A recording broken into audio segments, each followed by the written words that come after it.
Hello there, welcome to Bryan Lomax Movie Talk and my top 10 sci-fi movies of all time. Now, not so long ago I did my top 5 original sci-fi movies, and then shortly after that I did my top 5 sci-fi movie sequels with Cody Leach. And since I did those videos, I've had a few people who've said, well, alright, but what's your top 10? You know, regardless of whether they're a sequel or an original, what's your top 10? So, here I am with my top 10 all-time science fiction movies. At number 10, and perhaps the most underrated film on this list for me, is Sunshine, the Danny Boyle film. Now, this often gets written off as a bit of a melting pot of many other science fiction films that came before, which it is, I will agree. That doesn't make it any less of a decent film. And the ending. The ending is always the thing that gets criticised. People say it comes out of nowhere, the tone completely changes, turns into a horror movie. I disagree. I completely disagree. I've always felt the ending is perfectly in keeping with the rest of the movie. It feels like a natural place to go for me, because the film is all about what happens when you get to the very edge of space and find that perhaps there's nothing there. You know, are we alone in the universe? And if so, what does that mean? When you find yourself alone in the universe, what does that mean?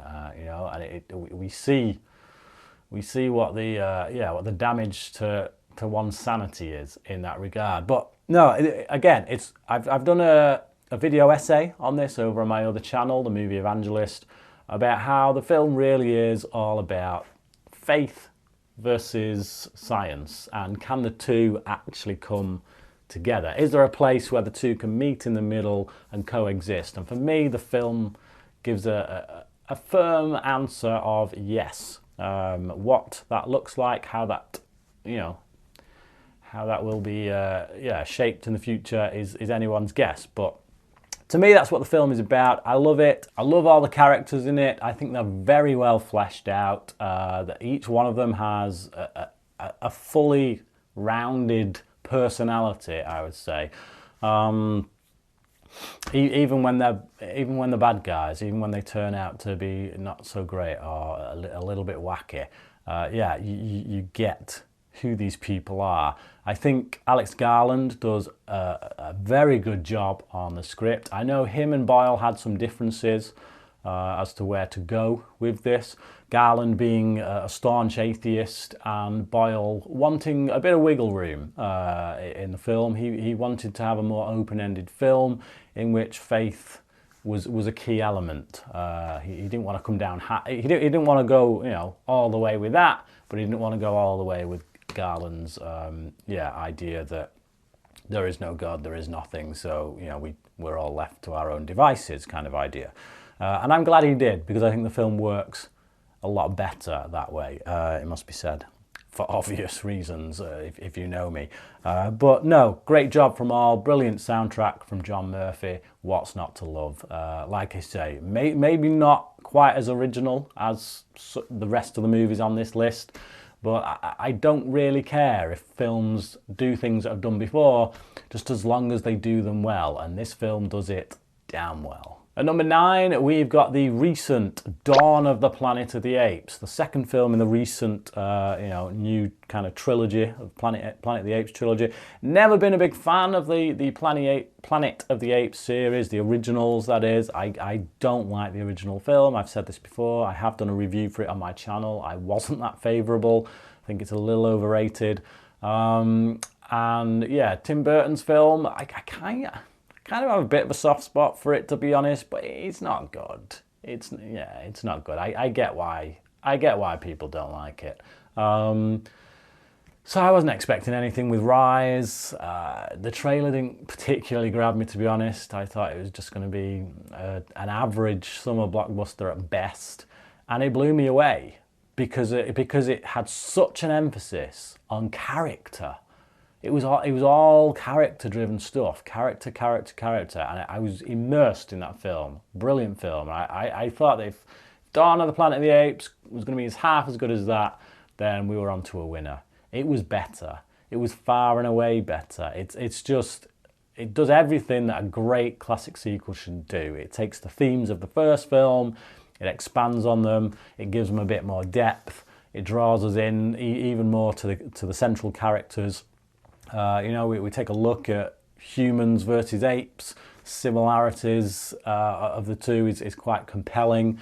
And yeah, you end up sympathising with both sides, as well as, kind of seeing that there are enemies on both sides. But even the enemies in this, none of the enemies on either side are clear-cut, just villainous douchebags. They all have a reason to have their feelings of hatred towards the other side. And that to me is damn good writing, damn good filmmaking. So yeah, Dawn of the Planet of the Apes, brilliant film, amazing special effects. The mocap stuff in it is absolutely incredible. Tony Kebbell giving just as good as what we get from Andy Serkis, who obviously is a master at the art. Yeah, I love it. Absolutely love it. Brilliant film. Best of the trilogy. I do absolutely love War for the Planet of the Apes as well. But for me, this is the best of the trilogy, and it is indeed the best Planet of the Apes film in general. Number 8 is the original Terminator. Yep, the first film in the franchise. Absolutely love it. I've said a lot about this film recently, having reviewed all the movies recently and done my ranking video, so I won't go into it too much. But yeah, classic sci-fi / horror / action / love story. It's got everything. It's got something for everyone in this film, except maybe the youngest of children, which maybe probably shouldn't watch it. I was saying that I did watch this as an 8-year-old, so there you go. Yeah, love it. Absolutely love it. A horrific, nightmarish vision of the future. And yeah, just brilliant characters, amazing villain. Seeing that T-800 come up out of the flames is, for me, one of the most iconic moments of cinema. Incredible stuff. And number 7 is Zack Snyder's adaptation of Alan Moore's The Watchmen, or Watchmen. I'm not sure if there is a "the" at the beginning of it, but anyway, Watchmen. Brilliant film. There's only one slight moment in this film that always makes me go, and that's the sex scene. But you're talking like 10 seconds in a 3-hour epic, or longer depending on which cut you're watching. But yeah, it is epic in every sense of the word. It's got a brilliant opening introduction to the film, which gives us this kind of history all in a montage. It's very well handled. It's something that Snyder does very well, actually. Anyone who's no stranger to my channel will know that I find Snyder to be incredibly underrated. I think because his visuals are so strong, people come down on him for it and say that's all he's got. I disagree personally. I think there are times when he's made missteps. Sucker Punch ain't his best work, it must be said. But no, I think he took a book that many found to be unadaptable, and he adapted it. He pretty much page for page, and just some minor changes that he did, which were actually better. Getting rid of the silly giant squid monster at the end, for example, was a change that for me made more sense. But no, it's a great story. It's a really great story that examines comic book movies, comic books, I should say, comic book characters. Yeah,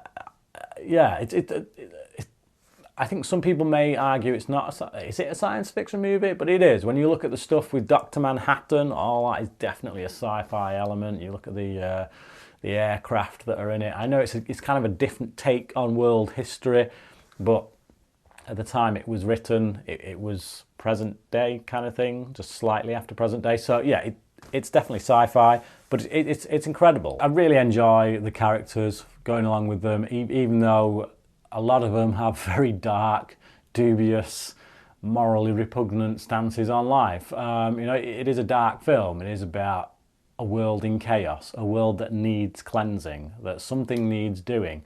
And all of these superheroes are really desperately trying to do something. The solution to the problem may be one that perhaps people will never be willing to accept, and quite rightly. But yeah, it's a great story, you know. To like right off the bat, if you just read Alan Moore's comic book, that alone is just a real masterpiece, a great story.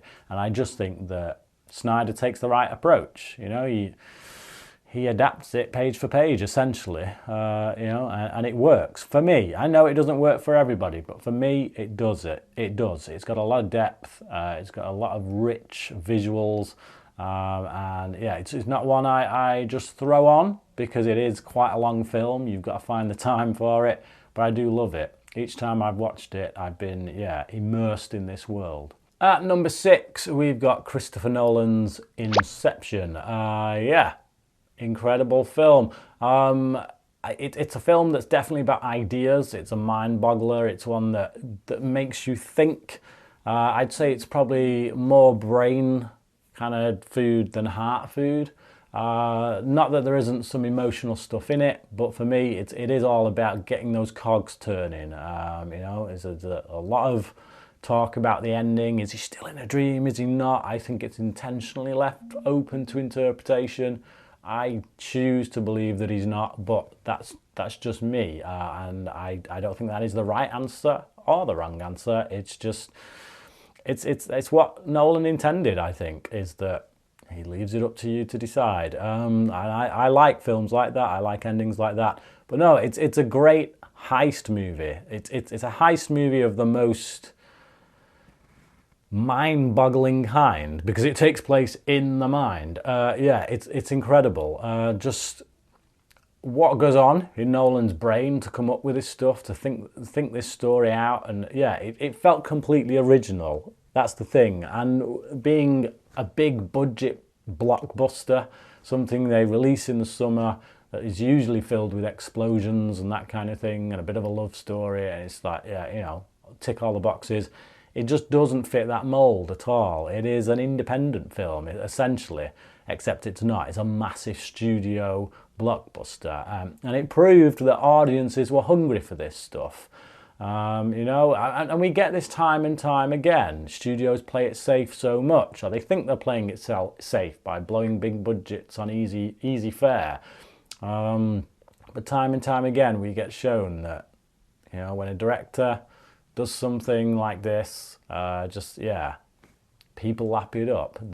Joker being a recent kind of example of that. You know, people want to think. People want to have films that force them to open their mind, to actually have to do some work in order to decipher what's going on in the film. But yeah, it's a great mind bender. It has awesome visuals. It's got one of the best soundtracks of all time by one of my favorite, well, not one of, my favorite composer of all time, Hans Zimmer. Absolutely love Hans Zimmer. He's done just such incredible work in so many movies.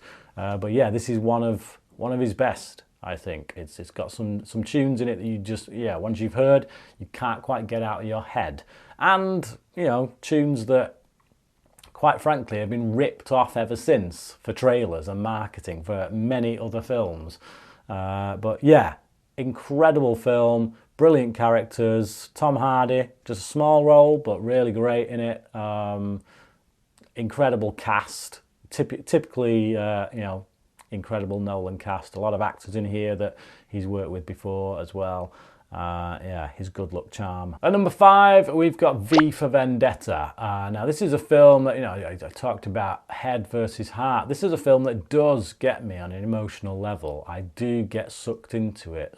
This journey that Natalie Portman's character goes on from being someone who's afraid all the time of the world, of the political system, to someone who, quite frankly, by the end, just does not give a crap about all that stuff. Not that she doesn't give a crap about life or, love or anything like that, but that all the stuff that pins you down, the society, police, the dictators and all that kind of oppress you and things, the systems that are in place that stop you being free.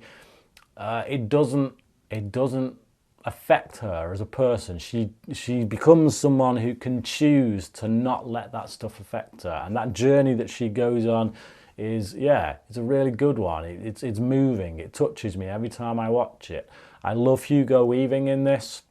The way he brings that character of V to life is just brilliant, and quite thankless as well, because he doesn't really get seen on screen. You never see Hugo Weaving's face on screen, so yeah, but he does an immense job with it, with the body language and the cadence of his voice. Again, it's a political thriller that some people may argue isn't sci-fi once more, because it kind of, yeah, it doesn't take, well, it does take place in the future, I guess. It's a bit of a, it's not quite our future, but it's not quite our world, I should say. It feels a little bit off kilter, but the same, not the same, whatever. It's still sci-fi. You look at the way this guy has been genetically, experimented on and things like that. It's sci-fi. It's dealing with ideas, political ideas, social ideas, what it means to be human, what we choose to be, so to speak. Are we going to let fear run our lives, or are we going to choose to stand above it? So yeah, it's a real great call to arms in many ways. And I don't mean like, go out, grab a gun and start shooting people. I just mean know who you are, and don't let, to quote whoever it was who said it, don't let the bastards grind you down, that kind of thing. Just pain isn't finality. It's not the thing that we shouldn't be scared of it. I guess is what the film is saying. Pain is a part of life. We can let it shape us, but we can let it rule us. But we don't have to. We can overcome it by becoming something else that is beyond it, that is out of reach for it, of it, I should say. But yeah, it's a rich film. It's got a lot of depth. Again, Alan Moore, incredible writer when it came to comic books. It's a shame that he's not so keen on the movies that have been produced of his work. I believe he's not seen this or Watchmen, to be honest. I think after League of Extraordinary Gentlemen, he chose to never watch any adaptations of his work again, which is a shame, because actually, like I say, I've got 2 of them on this list. So yeah, brilliant piece of science fiction. Very character driven, very politically minded. It's full of ideas, and it's very quotable as well. Tons of quotes in this that are just so relevant to the world we live in. At number 4 is Aliens. Absolute classic. Film about motherhood, really deals with the theme of motherhood. It's why I prefer the extended cut, because I think it sets up a lot of the things it deals with in a much better way. Adds more depth to the character stuff that's going on in it as a result. And the aliens don't come into it until well over an hour. The first hour of the film is plenty of other stuff, but you're never bored, because it's all character development, it's all story, it's all stuff that matters. It's how to do a blockbuster, it's how to do a sequel. Cameron is a master at it. It's brilliantly directed. I love Sigourney Weaver in it. Ripley is absolutely astonishing. One of the best female lead characters in any franchise or any film, solo film for that matter. She really comes into her own here. She did in the first one, obviously, but here she just, her attitude is a lot different. She knows the score, she's been there before, and she ain't gonna take any crap from no one. So yeah, I love it. Love the dynamic between her and Hicks and Newt, the surrogate mother relationship she takes on. It's just that alien queen as well. Every time, even today, that was 1986 they did those special effects, and they still look absolutely incredible. It's that fight scene between Ripley and the alien queen at the end is still one of my favourite action scenes of all time. Just absolutely nail-biting stuff. So yeah, Aliens, masterpiece of science fiction. And number 3 is Interstellar. Christopher Nolan making his second appearance on this list. For me, Interstellar just takes it over Inception, primarily because of the heart. And this is where we get to... a lot of people are a bit sniffy with Interstellar, and I think it is because it does go more for the heart than the head. That's not to say that it doesn't go for the head either, because it is, again, quite a mind-boggling movie at times when it comes to some of the theory and things like that, the science behind it. But it gets me every time, emotionally, you know. Some of the scenes in here, I've seen this film 3 times now, and I think I've cried each time. Particularly at that, especially at that scene when McConaughey is watching the tapes back. You know, he's watching the videos back from home. It grabs you, it really gets you. The ending too. You know, the ending kind of, it does favour sentimentality at that point over, over brain stuff, you know, whatever the word is for that. Clearly I don't have it right now, but yeah, and I don't mind that. I really don't. The film is all about about heart, about love, about how all of the intelligence, all of the science in the world, it don't mean a thing if we don't have love, you know. If we're just looking for other planets for the sake of looking for other planets and seeing what's out there, what's the point? What's the point? If we don't know how to make a connection with each other, if we don't know how to treat each other right, to love each other, it's all pointless. And for me, that's what the film is about, essentially. That is the most important element. You've got this guy played by Matthew McConaughey who is...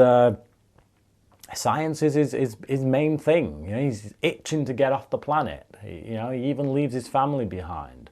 Admittedly, it's a noble cause he's going on, but he puts the exploration first and foremost, and through that journey comes to realise what he's left behind and regrets that in many ways, and wants to get back, wants to see his family. And it's beautiful.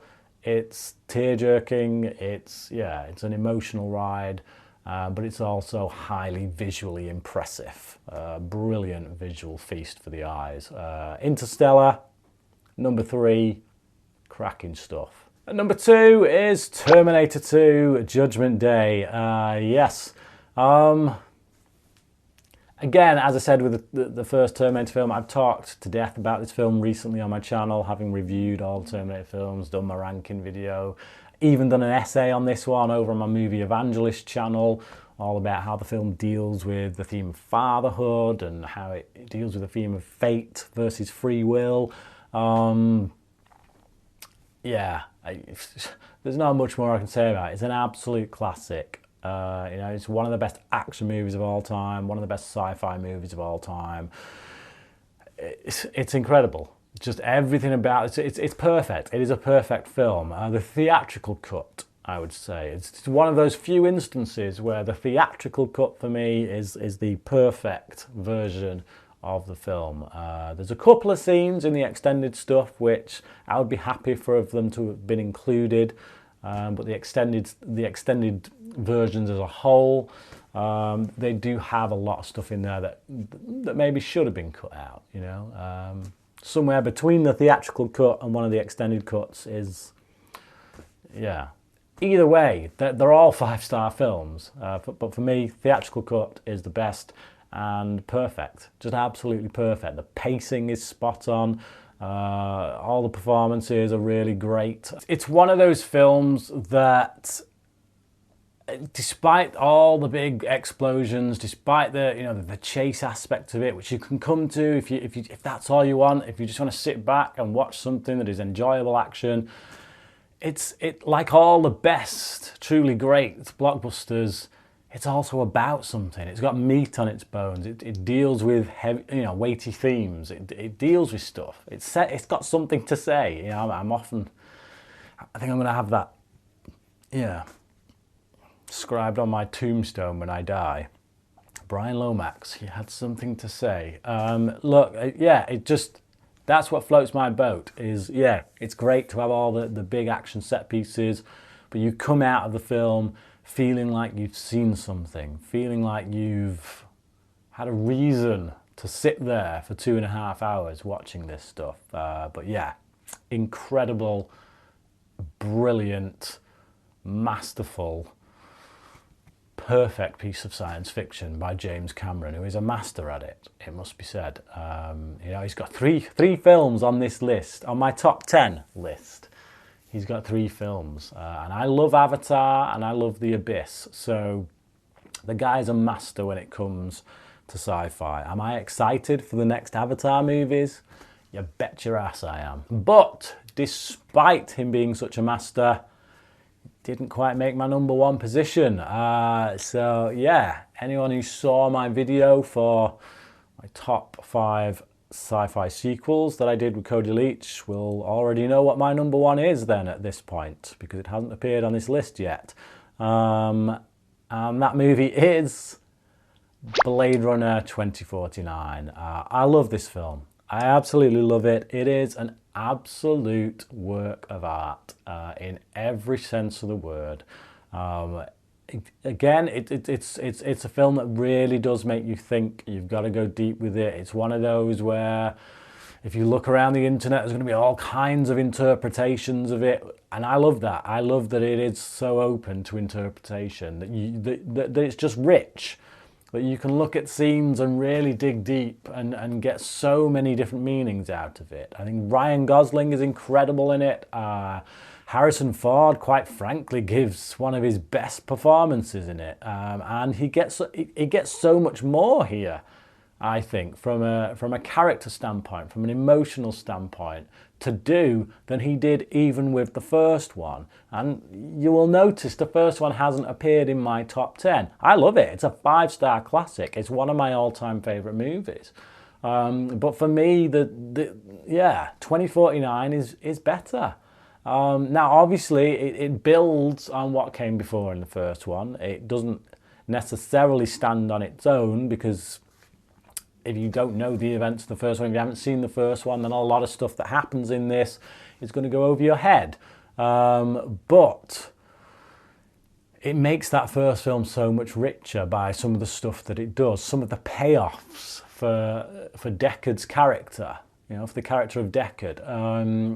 Yeah, some of the emotional payoffs for him as a character are just, whoo, yeah, deep, really great stuff. It's got a great villain. Jared Leto plays a bit of a villain in this, with a god complex. You know, a lot of people are a bit down on him in this, I think. I think a lot of that is probably has to do with coming off the back of Suicide Squad. They're still in, yeah, attack Leto mode. But no, I think he's great in this. I think he's perfect in this because, yeah, the guy that he's playing, he would have a god complex. He's dealing in life. You know, he's creating life, or so he believes. So yeah, clearly he's got a god complex and everything, yeah, that comes with it. When you put, yeah, the power of God into the hands of a man, you're going to get this guy. So yeah, I love the film. I love the journey that Kay goes on, Ryan Gosling's character. I think his journey in this is far more rewarding and far deeper and richer than the journey that Deckard went on in the first film. Again, don't take any of this as a major criticism. I'm not bringing out all the flaws of the first film. Without the second film, the original, you know, it's stands up to very close scrutiny. It's brilliant. It's rich. It's deep. I love it. It's one of my favourite movies. But I just, yeah, this is just everything that I want from a science fiction film. And the visuals that I believe won the Oscar. I'm pretty sure they won the Oscar, actually. I was very happy about that. Yeah, just breathtaking. You know, you can freeze frame any point in this film and just stick it on your wall as a work of art. It's absolutely astounding. So yeah, brilliant cinematography, brilliant production design, a great script. This film has one of the writers, I think his name's Michael Green. I'd have to check that. I could be getting that completely wrong. But he was one of the writers on Alien Covenant, and he deals in this film with a lot of the things he dealt with in Alien Covenant. You know, what some of the best, what nearly all science fiction really deals with is that question of what does it mean to be human? You know, is there a God? If there is a God, what does that mean for us? Where do we stand in the grand scheme of things? Do we have a soul? You know, and yeah, it's just all these big questions to which it never truly provides definitive answers, because it wants you to think about it. It doesn't want to spoon feed you all the answers and say, right, go on your way. No, it asks the questions. It asks them in such a beautiful way that you're just left thinking about it and asking them and dealing with this stuff yourself, internalizing it. It's an amazing film, absolutely amazing film. Maybe not quite as rewatchable as the likes of Terminator 2, which obviously because of its, you know, its bang factor, its action factor, is always going to be the easiest one to put in. But when you're in the right mood for it, and you put Blade Runner 2049 on, man alive, there's nothing like it. I love it, absolutely love it. It's a fairly recent film, I know, but I fell in love with it the first time I watched it, and I've seen it a few times since, and each time I watch it, I fall more in love with it. So yeah, Blade Runner 2049, Denis Villeneuve, cannot wait to see what he does with Dune. Bring it on. So there you go, there is my top 10 sci-fi movies of all time. But what are yours? Please leave them down below in the comment section. Let me know what you thought of my top 10. Thank you for watching this video, and until next time, cracking.